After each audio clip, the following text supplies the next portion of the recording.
పలికి పాడేనే రాగాలు. ఈ నేల తల్లి పొట్ట సించుకొనొచ్చే పంటసేల మురిపాలు. మా గాని కురుల అంచు పచ్చంగా మారి మెరిసిపోవు అందాలు. ఆ కొండ కోనలల్ల పొద్దు పొడవంగా కదిలేనంట పాదాలు.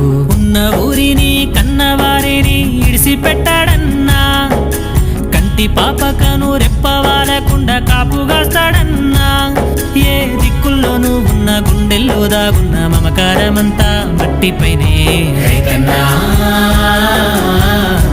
రాజు నీవేనన్నా, నీ సెమట సుక్కల బతుకే బుక్కేడు మెతుకులన్నా. ఓ రైతన్నా